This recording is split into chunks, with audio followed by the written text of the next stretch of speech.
Selamat pagi, salam sejahtera. Perkenalkan, saya Anindya Arun Cempaka, salah satu dosen di Fakultas Keperawatan Universitas Katolik Widya Mandala Surabaya, program studi S1 Keperawatan. Saya akan memperkenalkan mata kuliah yang saya ampu, yaitu mata kuliah Keperawatan Jiwa dengan metode DIA, Delivery, Interaction, and Assessment. Video ini dibuat dengan tujuan untuk sertifikasi dosen, khususnya di bidang pengajaran.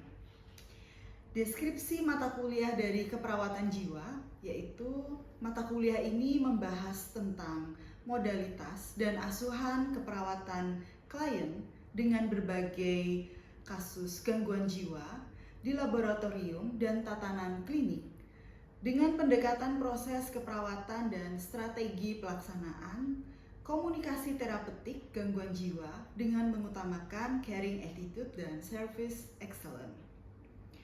Adapun capaian pembelajaran mata kuliah praktikum atau CPMK dalam keperawatan jiwa, yaitu yang pertama, mahasiswa mampu memahami konsep dasar keperawatan jiwa, mahasiswa mampu memahami konsep stres adaptasi dan manajemen stres.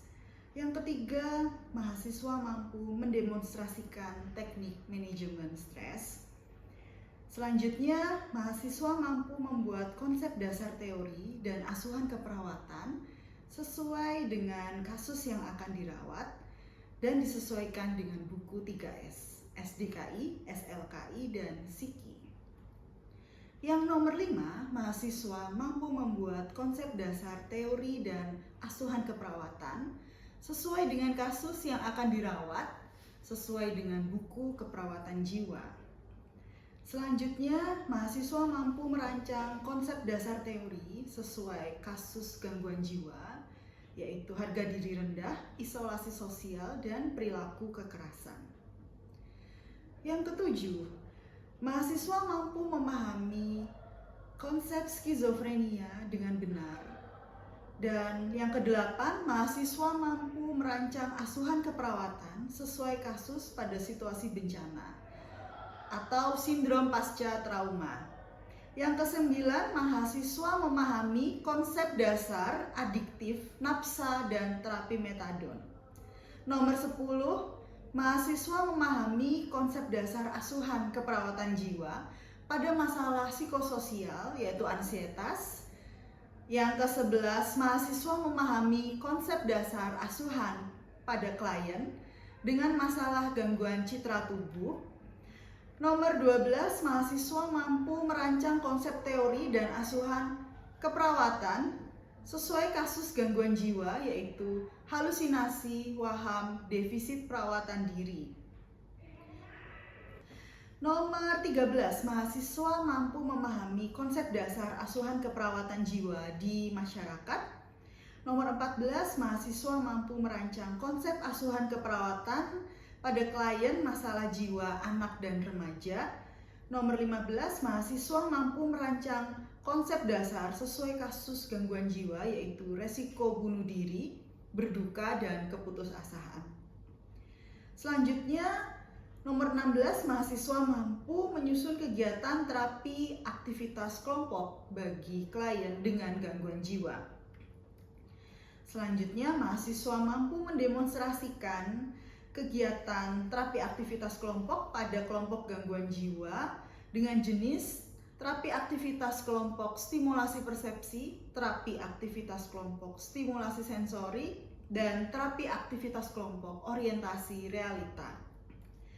Selanjutnya, nomor 18, mahasiswa mampu memahami konsep penanganan kasus kegawat daruratan psikiatri. Dan selanjutnya mahasiswa mampu memahami konsep dasar tentang depresi. Nomor 20, mahasiswa mampu memahami konsep dasar tentang kekerasan di media sosial. Selanjutnya, mahasiswa mampu memahami konsep dasar tentang kekerasan di keluarga dan masyarakat. Selanjutnya, nomor 22, mahasiswa mampu menyusun satuan acara penyuluhan pada keluarga dan masyarakat. Yang terakhir, mahasiswa mampu melakukan asuhan keperawatan pada klien dengan masalah keperawatan di rumah sakit. Sedangkan penilaian dalam mata kuliah ini, yang pertama STS 60% UTS dan 40% tugas atau kuis. SAS yaitu 60% UAS dan 40% tugas atau kuis. Mata kuliah ini diikuti oleh mahasiswa keperawatan S1 di semester 5 dengan jumlah SKS yaitu 6 SKS. Adapun rinciannya adalah 4 SKS teori, 1 SKS praktikum, dan 1 SKS praktik klinik. Mata kuliah ini adalah bersifat wajib. Sumber pustaka dalam mata kuliah ini yaitu Standar Diagnosis Keperawatan Indonesia (SDKI), Standar Luaran Keperawatan Indonesia atau buku SLKI, dan Standar Intervensi Keperawatan Indonesia atau ISIKI yang diterbitkan oleh PPNI, Persatuan Perawat Nasional Indonesia. Yang keempat, buku yang digunakan adalah buku oleh Budi Anak Eliat et al. Dengan judul Keperawatan Jiwa Terapi Aktivitas Kelompok. Lalu buku Asuhan Keperawatan Jiwa yang ditulis juga oleh Budi Anak Eliat et al. Dan Manajemen Psikososial dan Kader Kesehatan Jiwa CMHN yang ditulis juga oleh Budi Anak Eliat et al. Adapun jurnal yang digunakan sebagai referensi dalam mata kuliah ini adalah jurnal yang saya tulis, Anindya Arum Cempaka et al.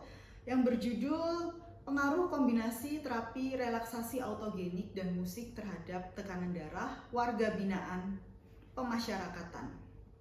Jurnal Kesehatan Medika Udayana.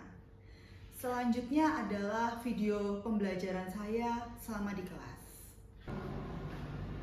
Selamat pagi adik-adik mahasiswa semester 5. Bagaimana perasaannya hari ini? Baik ya, kita kuliah di jam pertama. Sebelum kita memulai perkuliahan, ada baiknya kita berdoa ya. Nanti doanya saya pimpin. Silakan kalian semua adik-adik mahasiswa berdoa sesuai dengan keyakinan masing-masing. Berdoa mulai. Doa selesai. Hari ini adalah pertemuan kita yang kesekian. Apakah kalian masih ingat kemarin pertemuannya kita membahas apa? Saya Ibu. Iya Maria, membahas apa? Tentang ansietas Ibu. Iya betul sekali ya. Berarti masih ingat ini Maria. Nah, untuk definisi ansietas ada yang masih ingat? Saya Bu. Iya, Pinanggi. Silakan. Definisinya itu adalah ketakutan atau kekhawatiran pada suatu hal yang tidak jelas, biasanya berhubungan dengan perasaan. Ya, betul sekali ya. Ketakutan yang objeknya belum jelas. Kalau objeknya jelas namanya takut, kalau tidak jelas ansietas. Kayak seperti kalian kemarin mau ujian, itu takut atau ansietas? Ansietas. Ya, karena tidak jelas objeknya. Seperti itu. Terus masih ada yang ingat nggak tanda gejala ansietas apa? Saya Ibu. Ya, silakan dia. Ada hilang kontrol, terus ada meningkatnya aksivitas motorik, terus hilangnya pikiran rasional, terus hilangnya komunikasi dan fungsi efektif. Ya, bagus sekali ternyata masih ingat. Nah, kita sebagai perawat kita punya tindakan yang bisa dilakukan ke klien-klien klien kita dengan ansietas yang ringan. Nah, ada yang ingat tindakan keperawatan yang bisa dilakukan? Ya, silakan Ica.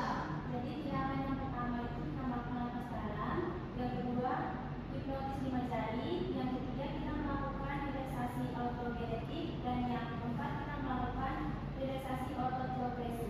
Ya, relaksasi autogenik ke klien ya.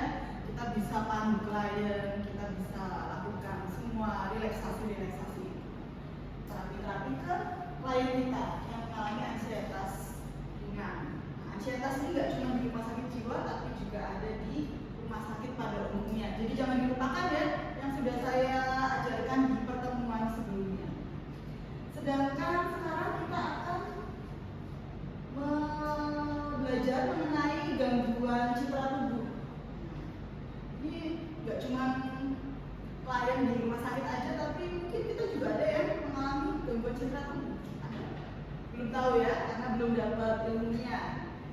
Ya, ini adalah citra tubuh. Sebelum kita tahu gangguan citra tubuh, kita harus tahu citra tubuh.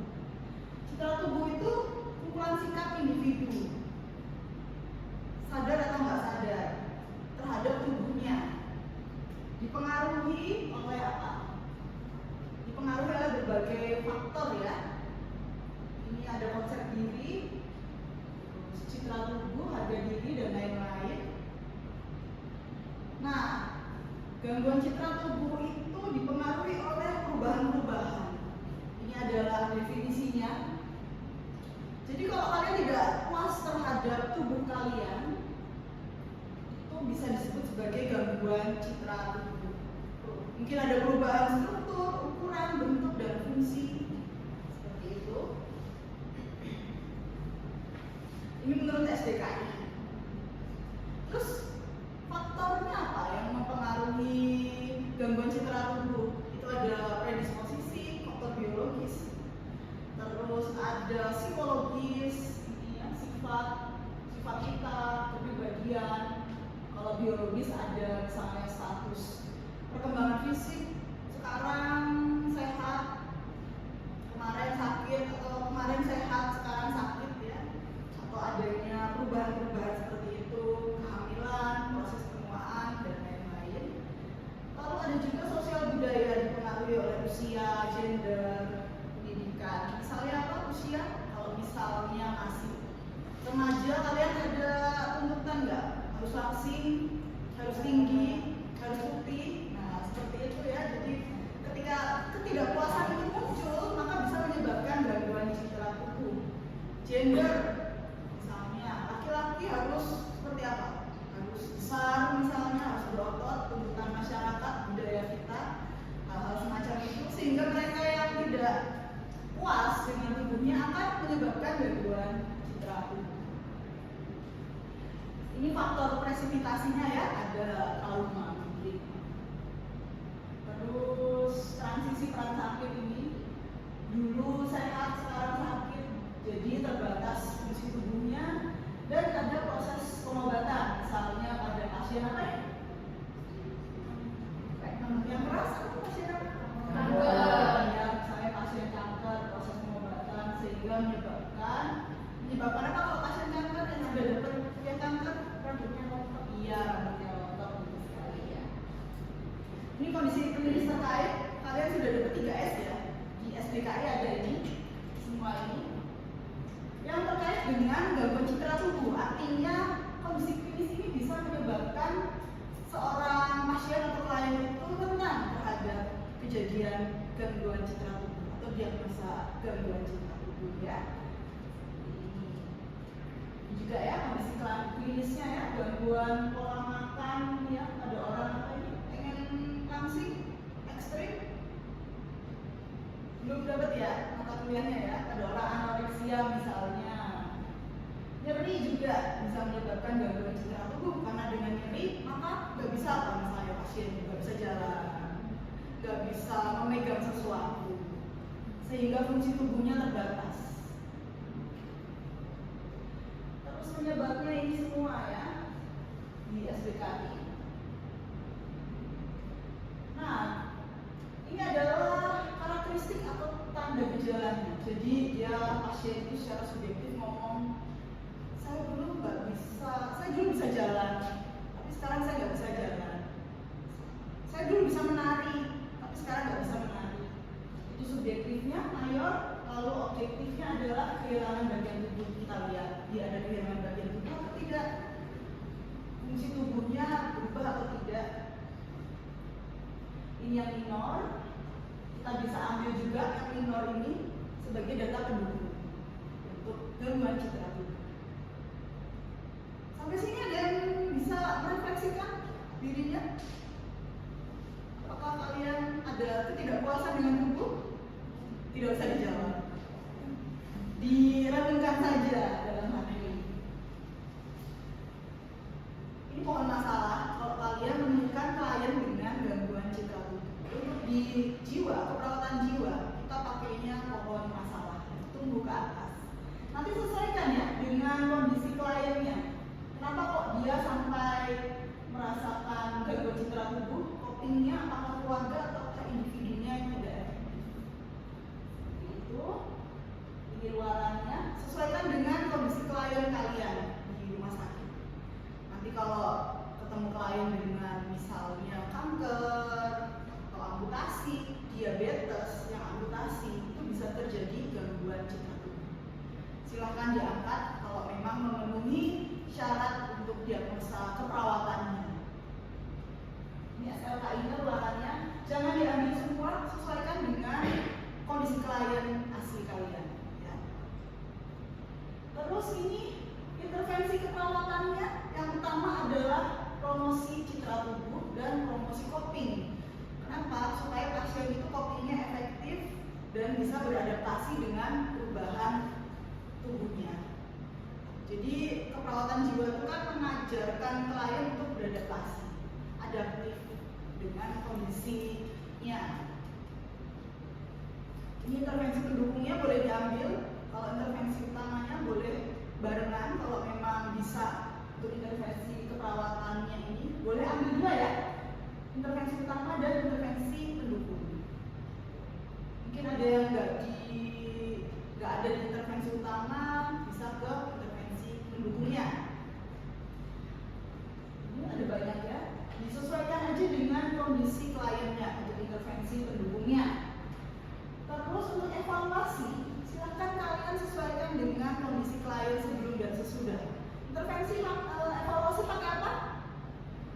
Pakai SWOT, sama, tetap pakai SWOT untuk keperawatan jiwa. Oke, thank you. Sudah selesai. Ada pertanyaan sampai sini? Saya bertanya. Ya, silakan Febri. Terkait dengan data fokus. Data fokus. Aktivitas motoriknya itu apa saja? Aktivitas motorik ya. Jadi ketika kita ke klien, kita harus data fokuskan. Ya. Kita fokuskan masing-masing diagnosa itu akan berbeda data fokusnya. Sedangkan di sini gangguan citra tubuh tadi aktivitas motorik ya. Kita lihat aktivitas motoriknya apakah lesu ataukah dia baik-baik saja atau malah sangat bersemangat sekali. Kalau misalnya dengan gangguan citra tubuh ada kemungkinan aktivitas motoriknya lesu. Seperti itu. Misalnya pasiennya habis kecelakaan, terus kehilangan atau tidak kehilangan kakinya ya. Misalnya kakinya digips sehingga dia tidak bisa berjalan, maka dia akan merasa perasaannya sedih pasti ya. Ada di sini yang pernah kecelakaan? Ya, alam perasaannya sedih karena biasanya bisa jalan dan aktivitas motoriknya kita lihat ya apakah lesu atau tidak. Itu. Ya, bagaimana Febri? Sudah. Ada lagi yang mau ditanyakan? Ada yang mau bertanya? Ini belum jelas. Ya, Fiana, silakan.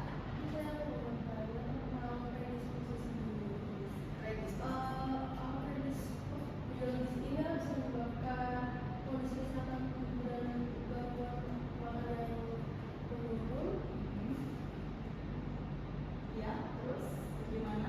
Belum jelas ya? Ya, jadi ada yang namanya faktor predisposisi biologis ya, kondisi kesehatan tubuh dan gangguan makan. Nah, ini kondisi kesehatan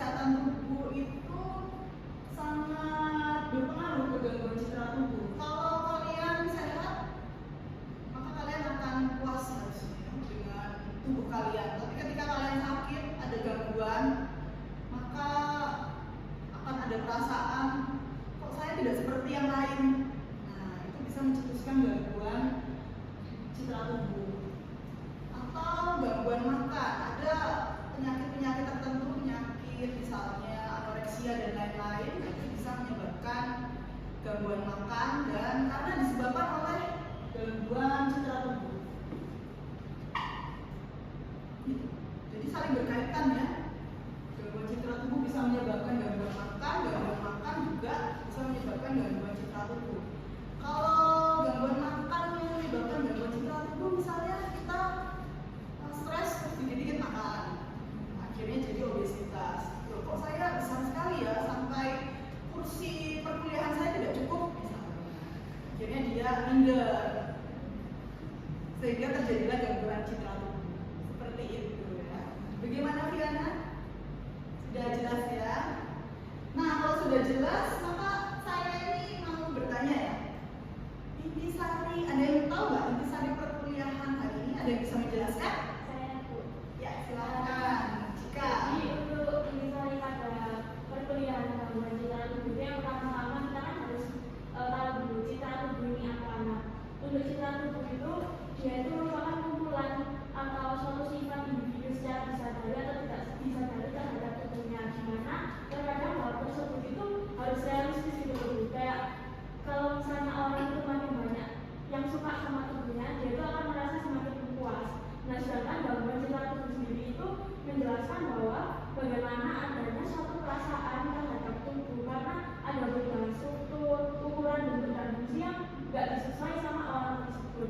Dan beberapa gangguan tersebut itu bisa dipengaruhi oleh faktor predisposisi, yaitu seperti biologis itu kayak genetik sama kondisi kesehatan, terus psikologis itu berupa sifat, dan juga ada yang sosial budaya itu seperti usia dan juga gender.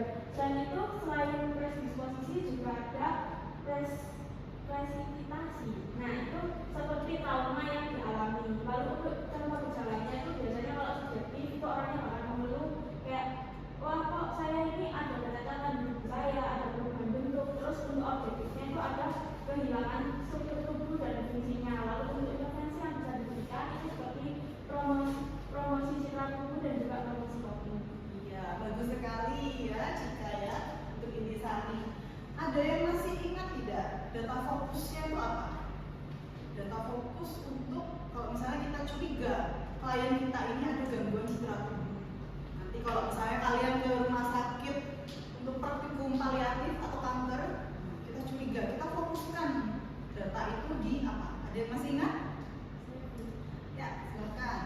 Untuk data fokus sendiri yang perlu dilihat di sini itu yang pertama adalah alasan masuk, alasan klien masuk, terus pengalaman gangguan jiwa sebelumnya, riwayat penganiayaan atau kriminal, perubahan fisik klien, konsep diri klien, dan hubungan sosial klien. Oh ya, bagus sekali ya. Nanti jangan lupa data fokus itu kalian lakukan ke klien ya, kalian assessment ke kliennya.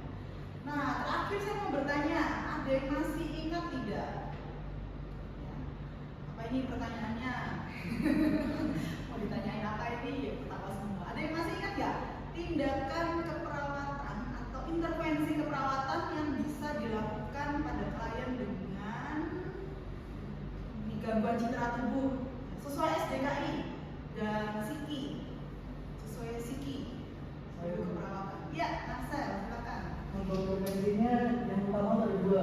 Yang pertama ada promosi citra tubuh, yang kedua ada promosi coping, dan ada data pendukungnya. Data pendukungnya itu ada manajemen stres, promosi harapan, promosi percaya diri, keterampilan perilaku positif, dan modifikasi perilaku keterampilan sosial. Ya, itu bukan data pendukung ya, saya koreksi dikit, itu intervensi pendukung ya. Tapi nggak apa-apa, sudah mencoba menjawab, saya apresiasi semua. Ternyata memang luar biasa kelas ini. Baiklah, untuk perkuliahan hari ini saya akhiri sampai di sini. Kita ketemu di perkuliahan berikutnya ya. Kita akan belajar mengenai halusinasi. Tapi konsepnya adalah small group discussion. Terima kasih untuk hari ini dan selamat pagi. Selamat pagi, Bu.